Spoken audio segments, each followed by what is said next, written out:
Yo les voy a hablar, en primer lugar, de los datos de accidentes, porque creo que es un indicador, es uno más, pero es una fuente de conocimiento que nosotros no podemos dejar de lado.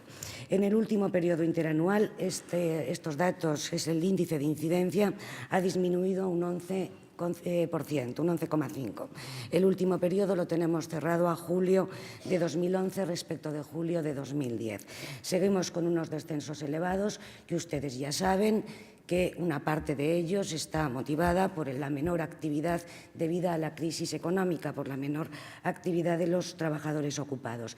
Sin embargo, este descenso no se debe solo a esto, tenemos una parte del descenso que es debida a las actuaciones realizadas en materia de prevención y se ve clarísimamente si examinamos la década de 2000 entera, incluso en los años de mayor actividad en el sector más complicado a efectos de seguridad y salud, que es la construcción, y con un volumen de ocupados más alto que en España se ha producido en 2007-2008, ha habido un descenso de accidentes. Quiere decir que hemos aprendido, que los planes de choque dieron resultado y que, por lo tanto, se ha avanzado en prevención.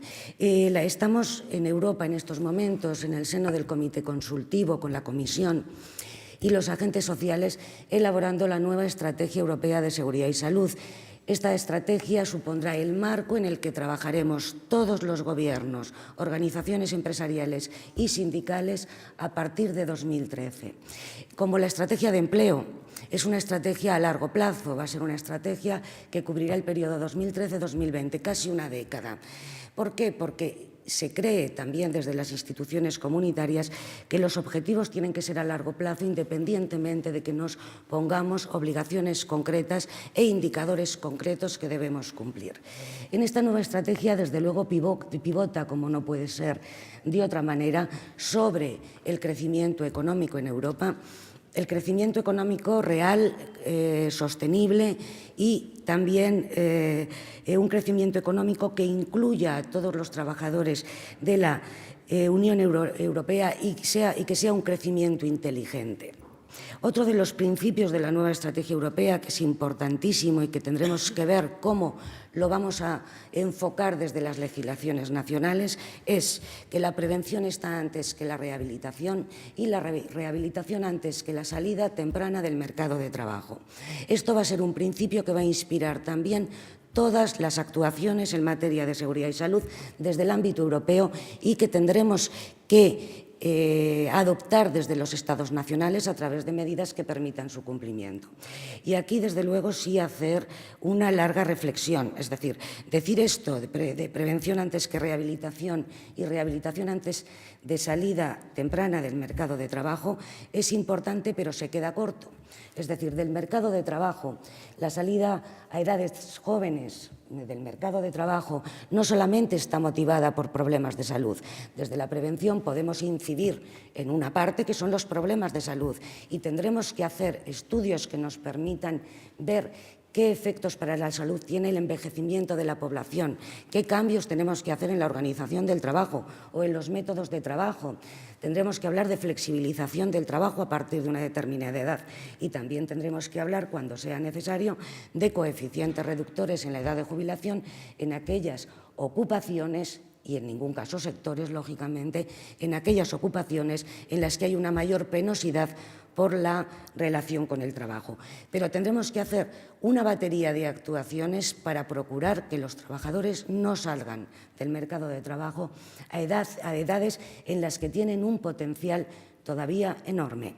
Junto con esto, lógicamente, se articulan en esta nueva estrategia diversas líneas de trabajo, preferentemente y para esta próxima década se va a trabajar en riesgos psicosociales, los riesgos que además influyen también en la organización del trabajo. Se va a trabajar en organización del trabajo, en nuevas tecnologías, todo lo que tiene que ver con las nanotecnologías. Las enfermedades profesionales también van a tener un peso importante por el coste que suponen para la salud y por el coste que suponen para las economías de las empresas, de los sistemas aseguradores y de las mutuas. Por lo tanto, va a ser objeto de trabajo enfermedades profesionales, desde luego teniendo un lugar muy preferente el cáncer profesional. ¿Cuál es el problema? ¿Dónde lo tenemos? ¿Y dónde tenemos que buscar soluciones? en la pequeña empresa. Las pequeñas empresas, las medianas empresas, pero sobre todo la pequeña, y esto es igual el ámbito europeo que el ámbito nacional, no hay ninguna diferencia, tienen más problemas para el cumplimiento de la ley. Se han vivido más la prevención como un coste, porque ha sido el impuesto revolucionario, y discúlpenme, pero es la realidad. Es decir, yo pago a un servicio de prevención para que me dé un papel, por lo tanto estoy pagando un impuesto más. Esto lo tenemos que cambiar. ¿Por qué? ¿Porque los servicios de prevención ajenos lo hacen mal? No, los servicios de prevención ajenos han mejorado mucho en esta década y hacen cosas que está bien, porque la percepción del pequeño empresario sobre los riesgos que tiene es mucho menor que las de las grandes empresas, por un tema de número. Si tú tienes 2 accidentes leves al año en una empresa de 5 trabajadores, el empresario no cree que tenga un problema. Y esta es una realidad que tenemos que valorar, que es la percepción de la empresa frente a un determinado riesgo. Para este empresario, 2 accidentes leves o 4 al año no considera que tiene un problema. Para la Administración, lógicamente, y para las políticas de prevención, este conjunto de accidentes supone el gran número de accidentes de este país. Pues para pequeñas empresas hay en este momento 2 herramientas disponibles que intentan hacer tanto la evaluación como la adopción de medidas sencilla y fácil. Por un lado, la Agencia Europea ha establecido el OIRA.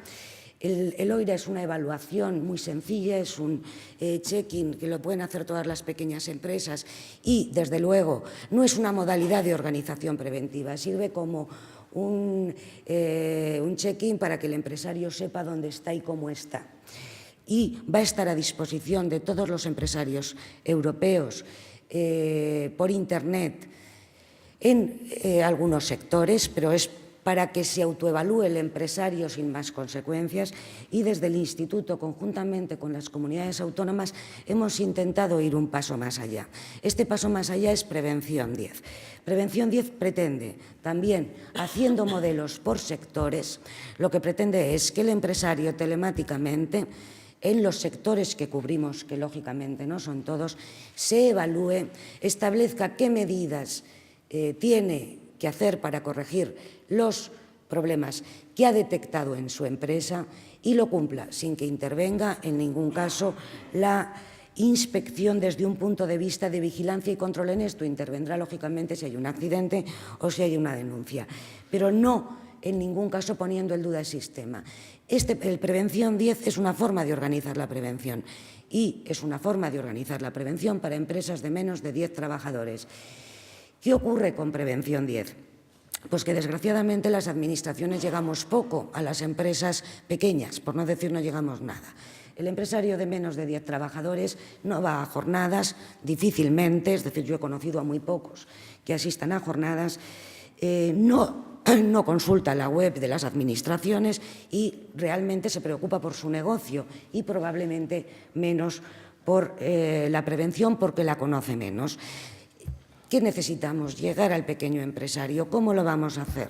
A través de programas de formación que se articularán a través de los servicios de prevención acreditados, de manera que mediante una formación online el pequeño empresario pueda saber qué es esto de la prevención, pueda tomar decisiones y, desde luego, las administraciones ya le diremos: oiga, usted aquí tiene que parar y tiene que ir a un servicio especializado cuando toque, que también toca, porque no toda la prevención la puede hacer el empresario. Hay mucha prevención que debe ser técnica, hay una parte que debe ser médica y, por lo tanto, tendrán que intervenir profesionales técnicos y profesionales sanitarios. En Europa está hablándose ya, lógicamente, de normativa inteligente. ¿Qué quiere decir normativa inteligente? Pues es una cosa que nos venden desde las áreas económicas de todos los gobiernos, incluido el de la Comisión, para decirnos algo que es lógico y en lo que tienen razón, y es: tiene que primar la competitividad, tiene que primar la generación de empleo. Las empresas europeas tienen que ser competitivas y tiene que realizarse una reducción de las cargas administrativas que se imponen a las empresas. Entre esta reducción de cargas administrativas, las autoridades económicas incluyen la evaluación de riesgos. Aquí es donde las áreas más ligadas al empleo y al trabajo, entramos en discusión con las áreas económicas. Es decir, lógicamente hay que reducir las cargas a las empresas, busquemos herramientas útiles y que hagan aquello que se tiene que hacer en prevención, que sea lógico y que mejore las condiciones de trabajo, pero lo que no se puede hablar es de suprimir directamente herramientas que haría que algunos trabajadores quedaran desprotegidos, como es si suprimimos de forma generalizada la evaluación de riesgos. Hay alguna corriente en Europa, que sí que pretende suprimir la evaluación de riesgos para empresas de menos de 50 trabajadores. En principio, esto no está en la mesa de las decisiones que se tienen que tomar por la Comisión y por el consultivo en un plazo breve. Va a seguir la evaluación, pero eso sí, le tenemos que poner sentido común a lo que pedimos en prevención, a la evaluación, hacer las cosas más sencillas, sobre todo para determinados tipos de empresas y en el caso también, y aquí incluyo en el caso del Estado español, intentar que las reformas normativas estén ya cerradas. ¿Y qué líneas de futuro vamos a tener? Viendo lo que está pasando en Europa, viendo los problemas que tenemos en estos momentos en España, que a veces coinciden con lo que pasa en Europa y a veces tenemos diferencias, sí que se puede adelantar cuáles van a ser las líneas de trabajo. En este sentido, yo creo, repetir lo que ya he dicho, se debe reflexionar sobre los cambios normativos y hacerlos cuando sean necesarios. Se debe simplificar las obligaciones impuestas a las empresas, imponerles las obligaciones también cuando sea necesario, y muchas veces lo es, pero en todo caso no extrapolar estas obligaciones cuando nos llevan al absurdo. Por lo tanto, simplificación de la normativa sobre prevención y establecimiento de herramientas eficaces y útiles. Pero luego, ¿qué vamos a hablar durante todo este periodo? ¿En qué tenemos que trabajar? Sin duda en envejecimiento de la población, ya les he dicho, va a ser una línea de trabajo a futuro porque nos va a llevar el futuro a ello, pero tenemos que hablar también de trastornos musculoesqueléticos. Del total de accidentes, prácticamente el 38% son problemas derivados de sobreesfuerzos. De enfermedades profesionales, casi el 90%. Por lo tanto, tendremos que hacer un plan integral que nos ayude a disminuirlos. Tenemos un gran problema en sobreesfuerzos y, pese a todo el avance de la ergonomía, esta cantidad del 38% del total permanece constante en la última década. Tenemos que seguir tratando los riesgos tradicionales porque seguimos teniendo accidentes graves y mortales por causas conocidas y perfectamente evitables, y también que tenemos que ver si el sistema que tenemos, y eso también será trabajo de la nueva estrategia, si el sistema que tenemos, que nos ha funcionado en la década de 2000, nos sirve también para la década que estamos iniciando. Valorar el sistema de seguridad y salud en el trabajo, ver qué cambios necesita y, sobre todo, tener un objetivo claro, y es llegar a 2020 continuando en lo posible aumentando la salud de los trabajadores y, desde luego, aumentar y, sobre todo, no disminuir. Es decir, que los problemas derivados de una economía que en este momento está en crisis no haga que los trabajadores tengan una menor protección. Por lo tanto, llegar a 2020 con el mismo o superior nivel de protección en seguridad y salud. Y esto es trabajo de todos, de empresas, de trabajadores, de sus organizaciones y también de las políticas de la Administración, que desde luego tienen que ser realistas. Muchas gracias por su atención. Hola, buenos días. Soy Marisa Toral, responsable de prevención de Hewlett Packard. Y me ha interesado muchísimo su charla, señora Pascual, muchas gracias.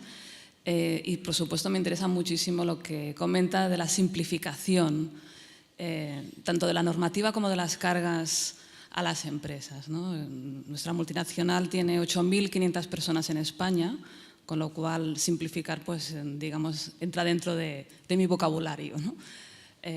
¿Cómo se puede hacer, ¿no? Porque yo lo que estoy viendo es al revés. Estoy viendo una carga adicional a las empresas, sobre todo a las grandes. Simplificación administrativa desde la política de la Administración de prevención, por decirlo de alguna manera, es intentar primar la realidad sobre el papel, y de ahí las herramientas que se están poniendo en marcha, las que les decía que existen, y también la guía de documentación simplificada, que en ningún caso afectará a las grandes empresas, afectará a las pequeñas empresas de menos de 50. Por lo tanto, la simplificación en las grandes empresas no va a venir dada por la Administración, puesto que nuestro trabajo de herramientas concretas va a ir dirigido a pequeñas y a medianas.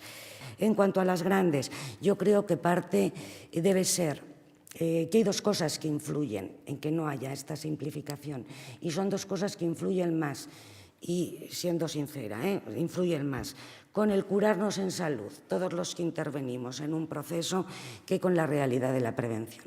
La prevención, lógicamente, tiene que estar documentada. Yo soy inspectora, si yo voy a una empresa, tengo que ver determinados documentos para comprobar que eso está y que eso está hecho. En el tema de la simplificació administrativa és inqüestionable. És a dir, nosaltres el que hauríem d'aconseguir és combinar d'una banda el que són les garanties, sobretot als ciutadans i sobretot als administrats, amb alleugerir-los de totes aquelles traves, processos, documentació que ja està a disposició de l'administració i que l'únic que hem de fer és coordinar-ho amb l'ús de noves tecnologies. L'administració moderna, l'administració pública moderna, ha de fer alguna cosa més que regular, ha de fer alguna cosa més que controlar, ha de fer alguna cosa més que de policia. Hem d'orientar a les organitzacions, hem d'orientar als serveis de prevenció i dir-los què han de fer i per on venen les noves línies estratègiques polítiques per part de l'Estat o per part, evidentment, d'Europa.